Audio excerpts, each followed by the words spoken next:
Actually মই এজন শিক্ষক হিচাপে এই কাৰ্যসূচী গতানুগতিকভাৱে চলাই আছো আৰু এতিয়া প্ৰাকৃতিক যিটো ভাৰসাম্য যিটো অৱস্থা আপোনালোকে দেখিছে, গৰাখহনীয়া, যি প্ৰখৰ ৰ'দ, যিটো এতিয়া চাব বতৰৰ মানে আগজাননী নোহোৱাকৈ বৰষুণ, ৰ'দ, এইবোৰ যিটো প্ৰাকৃতিক ভাৰসাম্যৰ যিটো অৱস্থা হৈছে, দিন দিনে আমাৰ দৈনন্দিন জীৱন যাপন কৰা বিৰাট অসুবিধা হৈছে। মানুহে গৰমত হাবুডুবু খাইছে। এতিয়া চাব বজাৰত এনেকুৱা হৈছে যে মানুহে গৰমৰ কাৰণে ফেন, AC সকলোবোৰ মূল্য বৃদ্ধি হৈ আছে, কিন্তু তাতো আমাৰ কাম হোৱা নাই। ইয়াৰ একমাত্ৰ উপায়, এই সমস্যাৰ পৰা আমি বাচাৰ কাৰণে একমাত্ৰ উপায় আমাৰ গছ ৰোপণ কৰিব লাগিব। আৰু গছ ৰোপণটো আমি প্ৰতিজন মানুহে বছৰত কমেও দুজোপা গছ ৰোপণ কৰিবই লাগিব, মই ভাবো আৰু সেই উদ্দেশ্যলৈ মই ওলাই আহিছো আৰু মই যিমান দূৰ পাৰো সেই কাম কৰি গৈ থাকিম।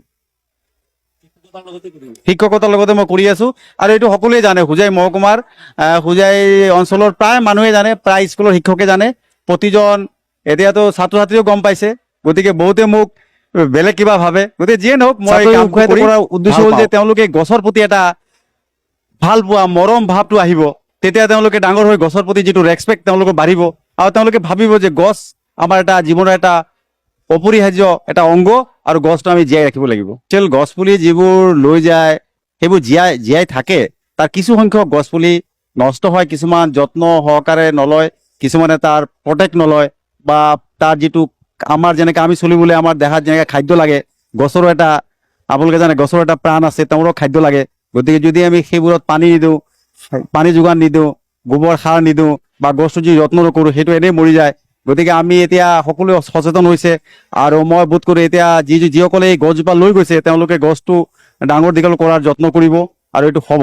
ছাত্ৰ ছাত্ৰী দিয়াৰ পিছত তেওঁলোকে ঘৰত গৈ নিজ মাতৃৰ লগত এটি ফটো উঠি আমাৰ হোৱাটছআপ গ্ৰুপত দিব আৰু এই হোৱাটছআপ গ্ৰুপত দিয়াৰ পিছত আমাৰ বিদ্যালয়ৰ শিক্ষক আৰু মই থাকিম। আমি শ্ৰেণী হিচাপে একোটা প্ৰাইজ নিৰ্ধাৰণ কৰিম, তেওঁলোকক প্ৰাইজ দিম আৰু এইখন ফটো আমি পিছত আপলোডো কৰিম। এতিয়ালৈকে মই গছপুলি একচুৱেলি মই 2008 পৰা কৰোঁ। মোৰ গছপুলি আপোনালোকে মানে প্ৰায় 50,000কৈ অধিক হ'ব মই ভাবোঁ আৰু এইবাৰ 5,000তকৈ অধিক চলি আছে এতিয়ালৈকে। কালি আপোনাৰ আছিল ভালুকমাৰী হাই ছেকেণ্ডেৰী, নিজা কিনে মই এটা মানে কম ৰেটত পাৰচেছ কৰোঁ বিভিন্ন এটা এংগেলৰ পৰা। মই খালি নিমটো এইকাৰণে দিওঁ, নিম পুলি মানে আপোনালোকে জানি ভাল পাব যে 4,500 বছৰ পূৰ্বে নিমখ এণ্টিবায়টিক হিচাপে ব্যৱহাৰ কৰিছিল আৰু আমাৰ আজিকালিও নিমখ মানে আমাৰ ভিলেজ মেডিচিন হিচাপে ফাৰ্মেচি হিচাপে ব্যৱহাৰ কৰা হয়।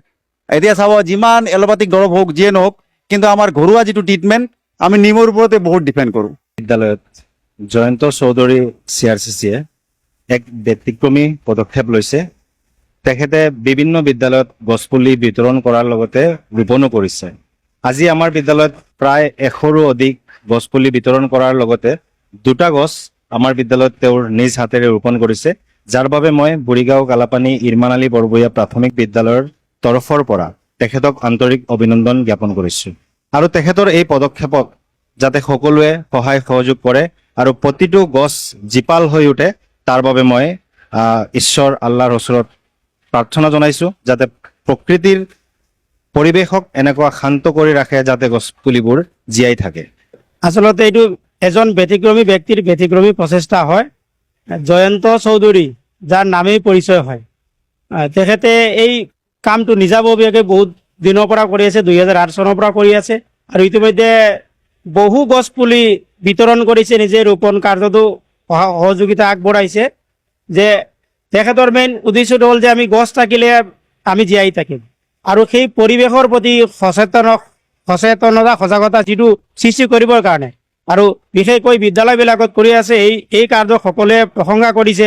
ইতিমধ্যে আমাৰ DACG হয়, হোজাই ডিষ্ট্ৰিক্ট একাডেমিক কোৰ গ্ৰুপ মিটিং, তাত আমাৰ উপায়ুক্ত মহোদয়ৰ দ্বাৰাই তেখেতক সম্বৰ্ধনা জ্ঞাপন কৰা হৈছে।